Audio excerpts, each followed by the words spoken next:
Jesús partió, porque si Jesús no hubiese partido, no hubiésemos visto a Pedro, no hubiésemos visto a Silas, no hubiésemos visto a Santiago.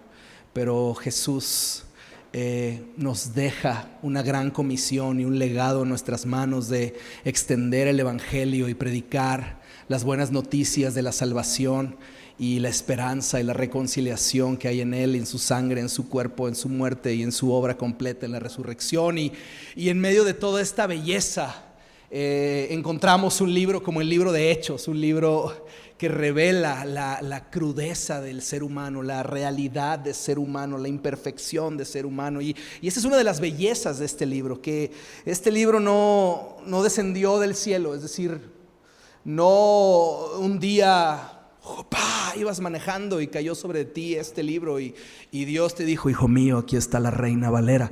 No sucedió de esa manera, sino que Dios a lo largo de las generaciones encontró autores con los cuales inspirar con su Espíritu Santo y utilizar para presentarnos la historia de Dios. Y en la belleza de la Escritura, y parte de lo hermoso de la Escritura, no solamente lo divino, sino lo humano que encontramos en ella, lo que podemos ver de la imperfección humana. Y si estas cosas y estos detalles no hubiesen sido registrados, probablemente le rendiríamos culto a estas personas, a estos hombres y mujeres que tocaron vidas y siguieron a Dios con fe y creyeron en lo que Dios quería hacer en sus vidas, y tantas historias que nos mueven en el libro de los Hechos. Pero como podemos ver su lado humano, su lado vulnerable, su lado frágil, podemos relacionarnos con la Escritura. Es un libro que nos invita a relacionarnos con Él, porque vemos a mujeres y hombres como nosotros, mujeres y hombres que están en una búsqueda de seguir a Jesús, y en ese proceso tienen sus luchas, sus quebrantos y sus encuentros con Dios. Y en esa belleza de la palabra es que mi corazón ha estado tan lleno de asombro por cada momento en el libro de los Hechos, y cada personaje y cada historia, y de veras mi admiración por este Lucas y su capacidad de contarnos la historia del libro de los Hechos de la iglesia naciente, y la manera en la que Dios lo usó, y como vemos en los primeros 12 capítulos que se enfoca en la iglesia de Jerusalén y en Pedro. De pronto cambia y es irreverente Lucas en cómo da un giro de timón y voltea a ver a Pablo y voltea a ver a Bernabé, y se lanza en un viaje misionero para contarnos la historia de lo que los discípulos y los seguidores de Jesús vivían en cada momento que Dios los llamaba y los comisionaba al fin del mundo. Y es esta belleza que encontramos en la Escritura y en el estilo de redactar y de escribir y de contar y narrar la historia de Lucas, que nos llena de asombro. Y quisiera que el día de hoy, como se acuerdan, espero lo recuerden, la semana pasada nos estacionamos en Antioquía. El capítulo 14 termina con Pablo y Bernabé de regreso del primer viaje misionero. Este primer viaje misionero que tocó toda la región de Galacia, en que Dios, a través de estos siervos fieles, tocó ciudades y plantaron iglesias, arriesgaron su vida, fueron intrépidos por el reino de Dios, y Dios respaldaba con señales y prodigios lo que los discípulos hacían por la causa del reino. Decíamos que aquello en lo que pones tus manos para la gloria de Dios tendrá el respaldo de Dios. Y lo vemos sucediendo en el libro de los Hechos una y otra vez. Y aquí estamos estacionados en el capítulo 14 al final en Antioquía, que realmente es interesante cómo la iglesia de Jerusalén no fue la iglesia más significativa en el libro de Hechos, sino fue Antioquía. Antioquía, esta iglesia diversa de la que el pastor David nos predicaba, de las evidencias de la gracia de Dios en este lugar. Y vamos a regresar a algunos textos el día de hoy de ese capítulo también 11. Pero es interesante cómo Dios levanta una iglesia en Antioquía tan significativa, y se convirtió en un punto de ir y venir para la obra misionera que sucedió en esta iglesia naciente. la iglesia de Antioquía. Y en ese contexto vemos a un Bernabé y a un Pablo estirándose a tocar la región de Galacia, plantando iglesias, y regresan a regresan a Antioquía, y en Antioquía cuentan la historia de cómo Dios se movió entre los gentiles, se hizo milagros y señales, y es un mover de Dios extraordinario lo que estaba sucediendo, y están felices celebrando haber completado este viaje. Y ahí nos estacionamos en el capítulo 15 ahora ahí. Y el capítulo 15 tiene muchas cosas donde podemos tomar y aprender y meditar esta mañana, y lo que creo que el Señor quiere que el día de hoy hagamos, y por donde vamos a caminar esta mañana, es ver la vida de Bernabé y ver la vida de Pablo, regresar al momento en el que conocimos a Bernabé y su encuentro con Pablo, y cómo en el capítulo 15 vemos a dos queridos amigos, dos hombres maduros en la fe, tener desacuerdos, tener conflicto. Y en ese sentido creo que tenemos mucho que aprender. También en el capítulo 15 encontramos un momento muy importante para ti y para mí, significativo en la historia de la iglesia. Encontramos el primer concilio en Jerusalén, este momento en el que se discute si la salvación es solo por gracia, por los méritos de Cristo Jesús, o si era necesario añadir la circuncisión y la ley de Moisés a nuestra salvación. Es fundamental lo que está sucediendo en el capítulo 15 del libro de los Hechos para lo que Dios hizo por las generaciones y por el legado inconmovible de nuestra fe, que el día de hoy celebramos, que hemos sido salvos solo por la gracia de Dios, por la obra redentora de Cristo Jesús, y sus méritos a nuestro favor son suficientes para presentarnos aprobados delante del trono de Dios. Y es la belleza de lo que estamos viendo en el capítulo 15. Por eso es tan relevante todo lo que está sucediendo ahí. Y quisiera ir unos pasos atrás y voltear a ver a este hombre Bernabé. Que realmente desde que comenzó el libro de los Hechos me llama la atención la forma en la que aparece de pronto y brinca en la historia en el capítulo 4. Este inmigrante de Chipre que aparece en Jerusalén llamado José, y que los discípulos y los seguidores de Jesús lo ven y cambian su nombre por Bernabé. Ahora, si tú me preguntas, yo me hubiera quedado con José, pero le ponen Bernabé, y es muy significativo que le ponen Bernabé y lo nombran así. Esta semana estuve en una reunión de pastores donde predicó un pastor o compartió un mensaje sencillo para un grupo de amigos, pastores de la ciudad, y me llamó tanto la atención que volteó a ver la vida de Bernabé por un momento. No fue su mensaje central, pero por un momento, y dijo: Bernabé es un ministerio perdido en la iglesia. Y eso movió mi corazón, porque precisamente me encontraba yo estacionado en la vida de Bernabé y en el capítulo de Hechos 15, y pensando en esto, y Dios agitando en mi corazón esta vida y este hombre, este personaje. Quisiera que nos aproximemos a él y a partir de ahí recorramos hasta Hechos 15 la historia del día de hoy. ¿Les parece bien? Ese es el plan. ¿Estamos juntos? Muy bien. Hechos 4, 36 al 37 es el primer momento en el que vemos a Bernabé en la escritura. Dice así que entonces José, a quien los apóstoles pusieron por sobrenombre Bernabé, que traducido es hijo de consolación, levita natural de Chipre, como tenía una heredad, la vendió y trajo el precio y lo puso a los pies de los apóstoles. Y aquí tenemos este José, este inmigrante de Chipre. La Biblia es tan actual incluso en este tipo de cosas. Aquí tenemos una persona, un hombre que provenía de Chipre, temeroso de Dios, se establece en Jerusalén, ve lo que está sucediendo y el mover de Dios, y no duda. En el capítulo 4, si recuerdas lo que está sucediendo, dice que los creyentes tenían un mismo corazón, tenían todas las cosas en común, y en ese deseo de participar en la causa de Dios, vende su propiedad y la entrega a los pies de los discípulos. Y es tan evidente que Bernabé tenía un peso especial en la comunidad de los creyentes, que cada vez que algo de este tipo sucede, Dios le cambia el nombre a una persona, o los creyentes le cambian el nombre a una persona, porque hay un peso en la vida de Bernabé. Hay algo tan evidente en el corazón de Bernabé y en la manera que vive Bernabé y en la manera que hace la vida Bernabé y en la manera que sigue a Cristo Bernabé, que no podemos dejarlo en José. Necesitamos cambiarle el nombre, y le cambian el nombre a Bernabé, que significa hijo de consolación. En otra versión puedes encontrarlo como hijo de ánimo o hijo de compasión. Es un hombre que exuda misericordia, que exuda compasión, que exuda consolación. Un hombre cercano a las personas. Y era tal el peso de la vida de este hombre, que era tan evidente que no podía quedarse como José. Le cambiaron el nombre a Bernabé, el hijo de consolación. Y aquí está Bernabé y empieza a crecer, y lo vemos en otros momentos, amando más la causa de Dios y a Dios mismo que sus posesiones. Un hombre desprendido de sí mismo. Y es precisamente este Bernabé el primer hombre que toma el riesgo de tocar a Saulo. Si tú recuerdas cuando hablábamos de poniendo las manos sobre Saulo, cuando tiene este encuentro Saulo de Tarso, este sicario que perseguía a los creyentes, de pronto tiene un encuentro significativo con Dios y se presenta Ananías. ¿Se acuerdan de Ananías? Ananías es el primero en invitar a Saulo a la familia de Dios. Y sin embargo, versos más adelante, el primero en darle una oportunidad a Saulo es Bernabé.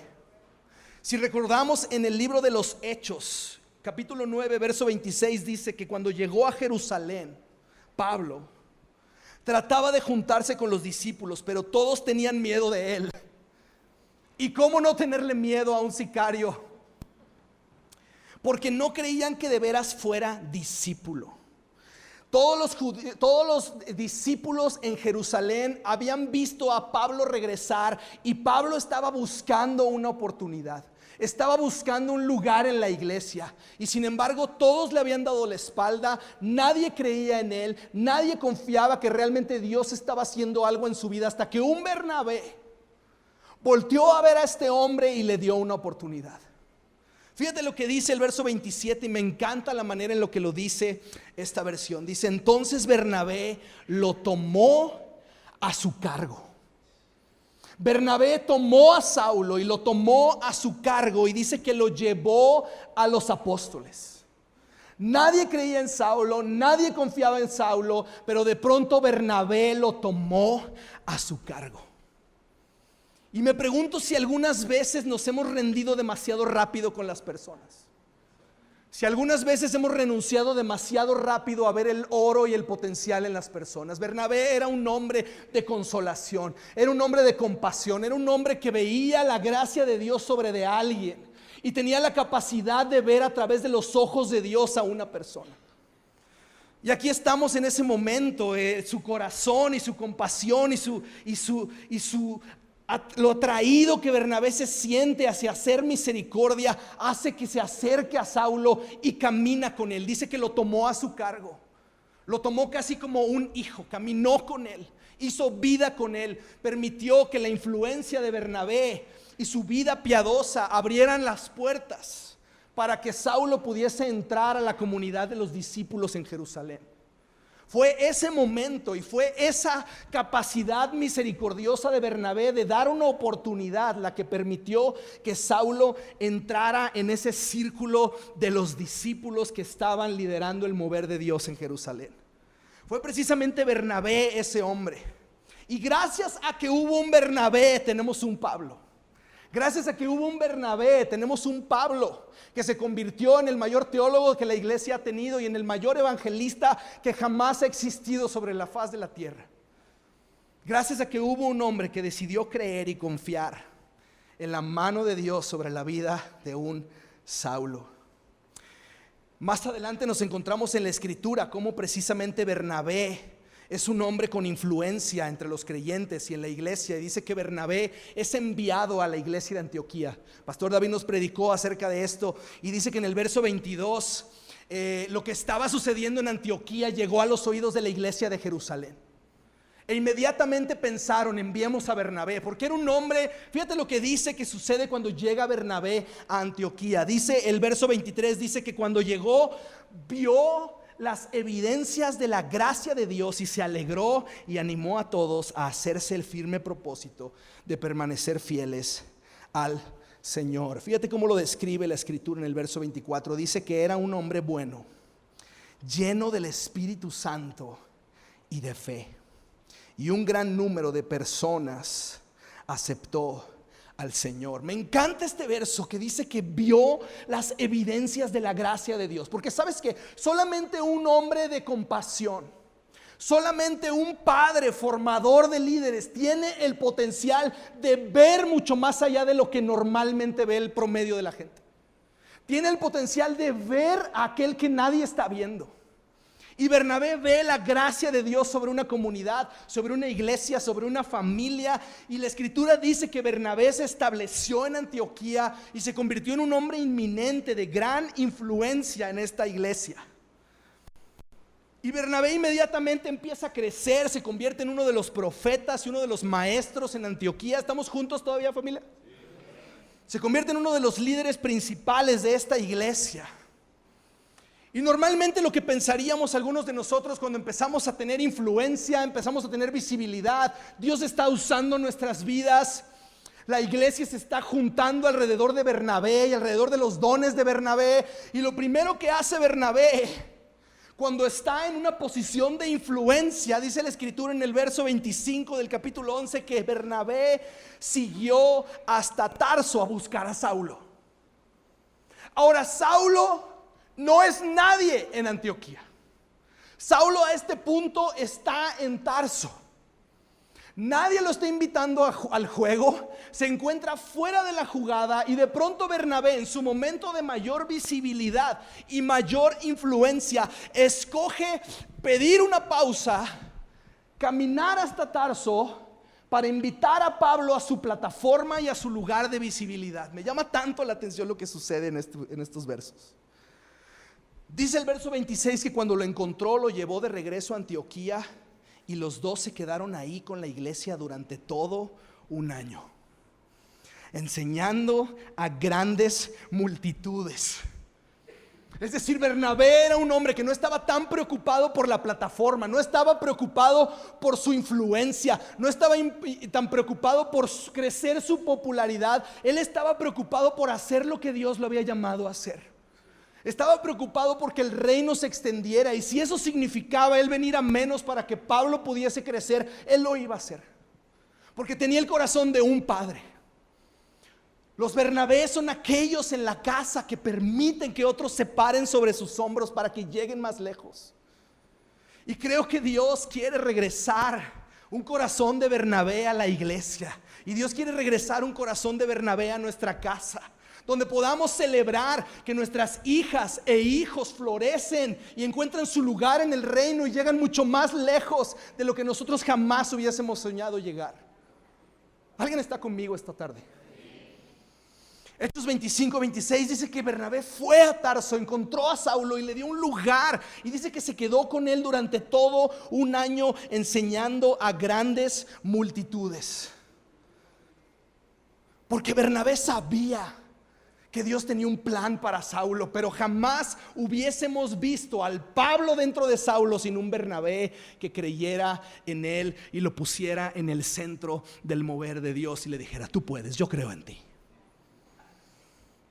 Y es tan interesante lo que sucede a partir de ese momento en el que Bernabé le manda a llamar a Pablo. Muchos hubiésemos pensado: oye, espérate, te está quitando reflector, te está quitando hueso, te está quitando visibilidad. ¿Cómo le das eso a ese hijo tuyo? ¿Cómo le entregas ese legado? ¿Cómo confías en un ex convicto, un ex asesino? ¿Cómo puedes darle una oportunidad? Y no solamente eso, sino que dice la escritura que en el verso 13 de Hechos, Pablo y Bernabé, que en este momento eran Bernabé y Pablo, en el capítulo 13, verso 7, nos encontramos que están en Pafos, en el país de Chipre. Ahora, ¿de dónde era Bernabé? ¿Ustedes se acuerdan? De Chipre. Y es precisamente ahí en Chipre donde por última vez leemos en el verso 7 Bernabé y Pablo. Es decir, Bernabé como el personaje principal de la historia, Pablo acompañante de Bernabé, el campeón de la fe. Verso 7 dice que el gobernador Sergio Paulo, dice: el gobernador invitó a Bernabé y a Saulo para que fueran a verlo porque quería oír la palabra de Dios. A partir de ahí, estamos en el verso 7 del capítulo 13, vamos juntos. Dice el verso 13, inmediatamente Después, imagínate Bernabé, un hombre profundo pero de pocas palabras, un hombre de Dios con una profundidad, pero tienes a Pablo, un gran predicador, un hombre visible, sanguíneo, y Bernabé escoge darle lugar a este hombre. Fíjate lo que sucede en el verso 13, dice, fíjate la manera en la que Lucas cambia la redacción y la conversación en el libro. Es tan interesante lo que la escritura dice, pero también lo que no dice, y también la manera en que lo dice. Y en el verso 13 dice, en vez de decir Bernabé y Pablo, dice luego Pablo y sus compañeros. No dice Bernabé, dice Pablo y sus muchachos. Ahora espérame, ¿en qué momento pasó esto? Bernabé, tú eras el hombre de Dios. Tú eras y cargabas la influencia. Tú cargabas la plataforma. Tú le diste un lugar en tu mesa. Y ahora eres parte de los muchachos de Pablo. Yo me pregunto si hoy en día estamos cultivando una atmósfera de gracia tal que estamos bien con celebrar la obra de Dios y la mano de Dios en alguien más que no soy yo. Me pregunto si estamos creando una atmósfera en la que cada hijo y cada hija puede encontrar su lugar en la casa sin sentir la inseguridad de darle un lugar que tú crees que te pertenecía. Que muchas veces estamos demasiado preocupados con influencia, estamos demasiado preocupados con visibilidad, estamos demasiado preocupados con plataformas, y Dios creo que nos está invitando a preguntarnos, ¿estarás dispuesto a preferir lo oscuro, a preferir el lugar donde no hay luz, a preferir lo pequeño, de voltear a ver a ese uno que te necesita encontrar? ¿Estaremos dispuestos a decirle que no a la plataforma para abrazar lo que algunos llamarían pequeño? Y si soy honesto, a mí como pastor, como persona que predica y como iglesia, me pregunto, ¿qué me importa más? ¿Ser visible o ser fiel? ¿Qué nos importa más como familia de Dios? ¿Qué nos importa más cuando Dios nos llama? ¿Ser visible? ¿Tener influencia? A los ojos de una generación de Bernabé en peligro de extinción, lo que más importa no es mi plataforma, sino la gloria de Dios. Y aquí tenemos a Pablo y a sus compañeros. Y llegamos al capítulo 15 en este momento en el que Bernabé y Pablo, ahora Pablo y Bernabé, están en la disyuntiva. Llegan algunos hombres, dice la escritura, unos hombres de Judea, y estos hombres de Judea vienen predicando en todas las iglesias que plantaron Pablo y Bernabé a costo de su vida, arriesgando su vida, van y plantan iglesias, y estos hombres de Judea van atrás de ellos predicando otro evangelio. Van atrás de ellos predicando, sí, Jesús, pero primero circuncisión y ley de Moisés. ¿Te imaginas si hubiesen ganado ellos? Hoy cantaríamos, oh gloriosa circuncisión. Ellos estaban realmente luchando e imponiendo sobre los creyentes que era más importante circuncidarte y seguir la ley de Moisés que abrazar la gracia de Dios. Y en el capítulo 15 vemos a Bernabé y Pablo apasionadamente unirse para defender a los creyentes nuevos en contra de este ataque, en contra de esta herejía. Dice la escritura que la iglesia en Antioquía les envía a Jerusalén, y van a Jerusalén Pablo, Bernabé, Silas y algunos de los creyentes que se encontraban ahí. Fíjate lo que sucede. Están yendo a Jerusalén, viajan para allá, y cuando están en Jerusalén se encuentran con el concilio de los apóstoles. Está ahí Santiago, y está ahí Santiago, medio hermano de Jesús, no Santiago quien había muerto, ¿se acuerdan? Que fue sacrificado en Hechos 12. Pero ese es otro Santiago. Aquí está Santiago, el medio hermano de Jesús, está el apóstol Pedro y otros. Y en ese momento Pablo y Bernabé les comparten la situación, lo que está sucediendo. Y fíjate lo que dicen estos versos. Quiero leerlos y espero que leer estos versos te llenen de adoración a Dios.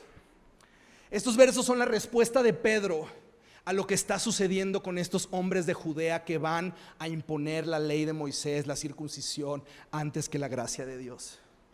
Dice así: Él, es decir Dios, el Señor Jesucristo, no hizo ninguna distinción entre nosotros y ellos, pues les limpió el corazón por medio de la fe. Entonces, ¿por qué ahora desafían a Dios al poner carga sobre los creyentes gentiles con un yugo que ni nosotros ni nuestros antepasados pudimos llevar? Pedro lo que está diciendo: ni ustedes ni yo jamás nunca hemos cumplido esa ley. Y quieres poner sobre de ellos, nuevos creyentes, toda la ley que nunca has podido cumplir ni tú ni tus padres. Dice: nosotros creemos, escucha este verso y adora a Dios y dale gracias por esto.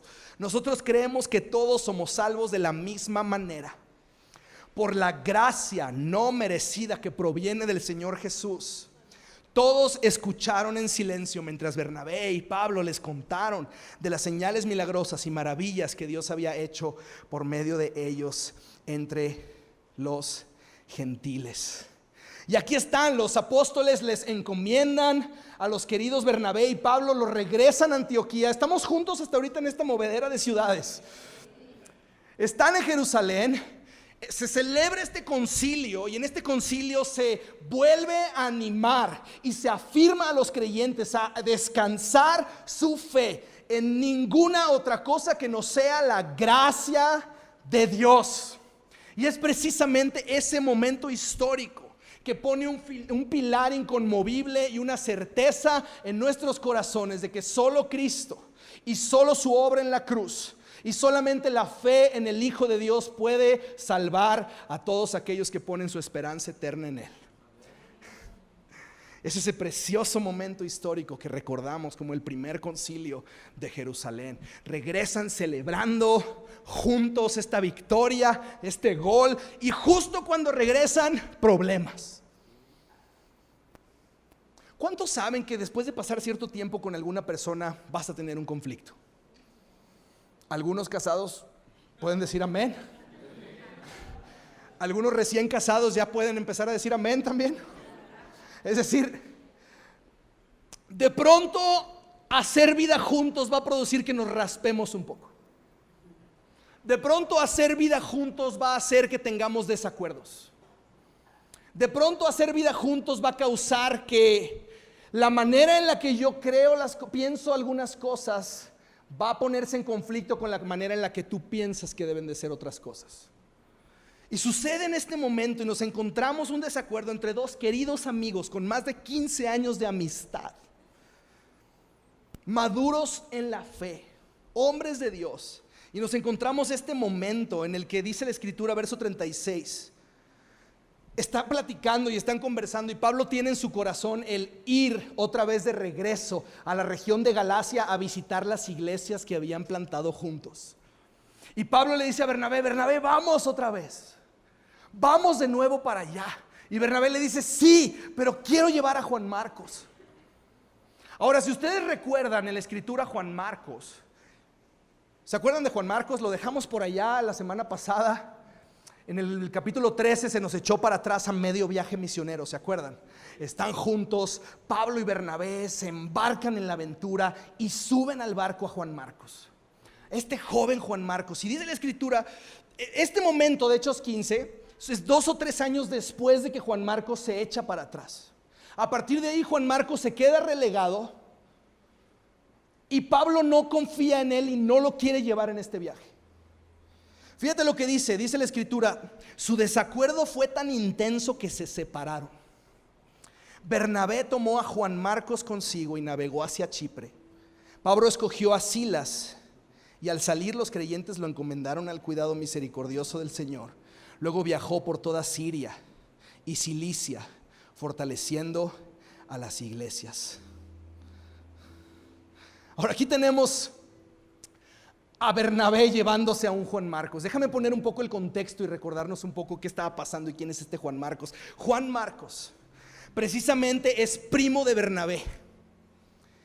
¿Se acuerdan de aquella vez que andábamos platicando de que Pedro estaba en la cárcel? ¿Se acuerdan? Estaba durmiendo entre 2 soldados. ¿Se acuerdan ese momento? ¿Se acuerdan que Dios libera a Pedro y sale corriendo a la casa de una tal María? Bueno, María resulta ser la mamá de Juan Marcos. Entonces, esa casa donde los creyentes se unían a orar era la casa y el entorno donde Juan Marcos creció desde chiquito. Sé que Juan Marcos estaba expuesto a esto y probablemente soñaba con el reino de Dios, y Bernabé veía eso en la vida de este joven y decía: yo te voy a llevar, yo te voy a llevar. Y en ese contexto, en la primera aventura que se embarcan, a la mitad del camino se echa para atrás y se regresa, y Pablo dice: no, este no sirve. Ahora tenemos que entender algo y darle un poco de espacio a Juan Marcos. Pablo era intenso, era un sanguinario conquistador del reino. O sea, Pablo no ha vuelto a ver otro igual. El primer viaje misionero, Pablo recorrió 1000 kilómetros. Yo no sé si tú no te hubieras rajado en el kilómetro 500. Pero Juan Marcos dice: oye, ¿sabes qué? Yo ya me voy para mi casa, ahí nos vemos, ahí muere. Y se regresa. Ahora, yo creo que yo también hubiera regresado. Y sin Air Max. Es decir, andaba en chanclas. Gloria a Dios por los Air Max. Dale gracias a Dios un momento. Ay, Señor. Y nos encontramos a este momento en el que Bernabé está otra vez y dice: sí voy, nada más me llevo a Juan Marcos. Y Pablo dice: no, ¿cómo te vas a llevar a ese que falló? Pero Bernabé estaba volteando a ver a Juan Marcos y sabía que este era el momento de invertir su vida otra vez en uno. Pablo estaba viendo su ministerio, pero Bernabé estaba viendo su legado. Las dos cosas son buenas, pero Dios tiene temporadas para cada una de ellas. Pablo estaba edificando el reino y haciendo su ministerio, porque ministerio es lo que hacemos con nuestras manos, pero legado es lo que hacemos a través de las manos de nuestras hijas e hijos. Y era gracias a que Bernabé un día tomó un Saulo que estaba relegado, que nadie creía en él, que nadie conocía, y lo puso en el centro del mover de Dios, que hoy tenemos a este evangelista incansable que se está yendo otra vez en otro viaje misionero. Y en medio de ese caos, la belleza de todo esto es que lo que parece un caos a los ojos de los hombres es una oportunidad a los ojos de Dios. Y en medio de esta tensión entre familia, entre queridos hermanos, emprenden una aventura que va a cambiar la vida de Juan Marcos y la vida de Silas y la vida de Timoteo. Porque es precisamente después de estos versos en el capítulo 15 donde encontramos que Pablo no solamente tenía por delante su ministerio, sino que Dios tenía su legado esperándolo unos versos adelante, en el capítulo 16, cuando de pronto regresa a Listra y se encuentra un joven que se llama Timoteo. Y Pablo iba a empezar la mayor aventura de su vida. No iba a ser la siguiente predicación, no iba a ser la siguiente iglesia que iba a plantar. La aventura más grande de la vida de Pablo se llamó Timoteo. Fue aquel en el que Pablo invirtió y siempre le decía: amado hijo, amado hijo, amado hijo. Porque de pronto ese incansable misionero del reino se dio cuenta que es bueno alcanzar multitudes, que es bueno predicar a multitudes, pero tu vida se tiene que ver reproducida en otro. Y Bernabé emprende un viaje con un tal Juan Marcos, y Bernabé nunca más lo volvemos a ver. Oye, Bernabé, tenías plataforma, tenías visibilidad, escogiste entregarle todo a un tal Saulo que nadie ubicaba, y luego cuando pudiste recuperar influencia, escogiste tomar un barco a Chipre con un tal Juan Marcos fracasado, blandengue, que no aguantó lo que se requería, y tú dijiste: no, porque yo huelo la gracia de Dios y Dios tiene algo en este joven, y si voy a dar mi vida para que él florezca, lo voy a hacer. Porque el reino se trata de voltear a ver ese uno que nadie está viendo. Y en ese momento Bernabé decidió: mi vida se va a ver como todo lo que yo necesite sembrar y a todo lo que yo necesite renunciar para que Juan Marcos florezca. Y es gracias a ese momento que conocemos el evangelio según San Marcos. Es gracias a ese momento que Marcos se levantó a ser el primer autor de un evangelio de la vida de Cristo Jesús. Irónicamente, en segunda de Timoteo, cuando Pablo está en prisión, escribe y dice: oye, Timoteo, por favor dile a Juan Marcos que venga, porque me es sumamente útil para la obra del ministerio. Wow.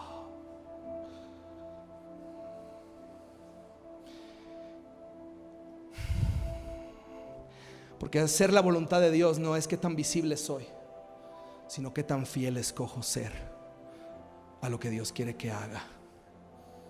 Y muchas veces se va a ver como decirle sí a Juan Marcos, como decirle sí a Saulo.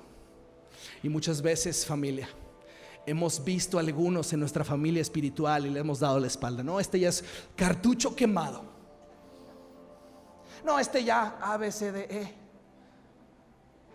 Y déjame decirlo también, Dios tocó mi corazón como padre de hijos pequeños, porque muchas veces estamos tan ocupados con el siguiente trabajo, el siguiente proyecto, el siguiente negocio, la siguiente reunión de la iglesia, y estamos viendo todo lo que hacemos y se nos olvida en qué vidas estamos sembrando nuestro legado.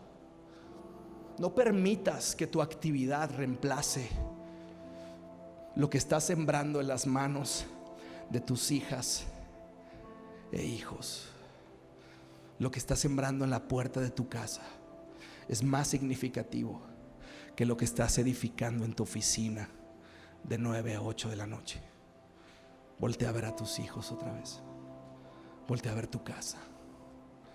Voltea a ver tu legado.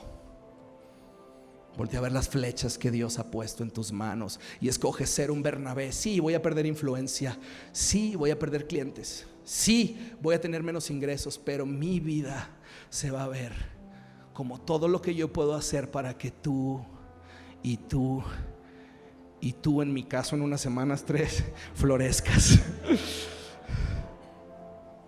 ¿Cómo podemos ser una casa de padres y madres que escogen ser hombros para otra generación? Yo sé en mi caso personal que soy el fruto de Bernabés que han sembrado mi vida. Mi papá es uno de ellos. Te doy gracias, papá, por preferir ser invisible muchas veces, que yo me pudiera parar sobre tus hombros. Hoy te honro y le doy gracias a Dios por tu vida. Gracias.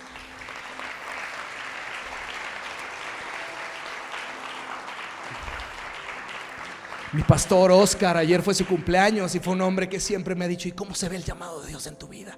¿Y qué vas a hacer? ¿Y cuándo vas a empezar? Y él era un Bernabé para mí, un padre.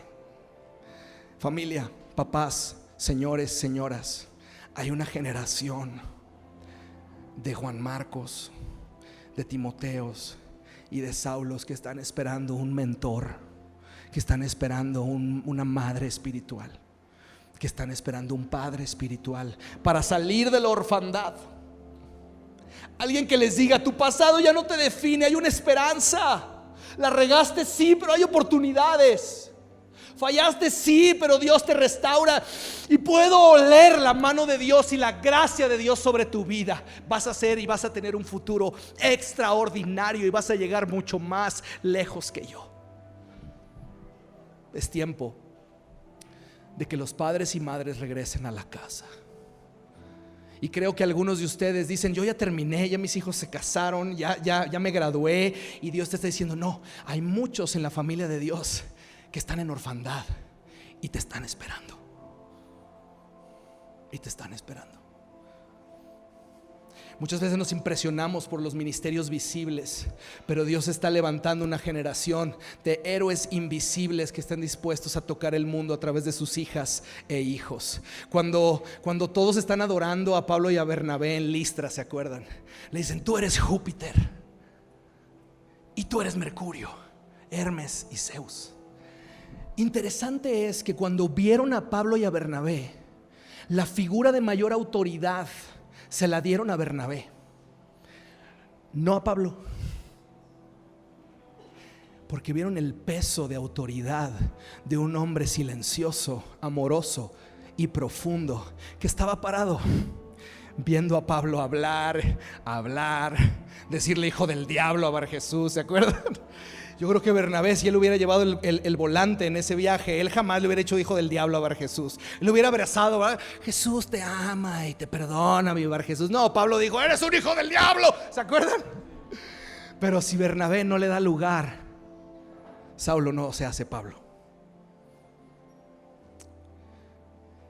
Creo que somos una familia que tiene que empezar a decirle sí a Dios para ver florecer a nuestras hijas e hijos.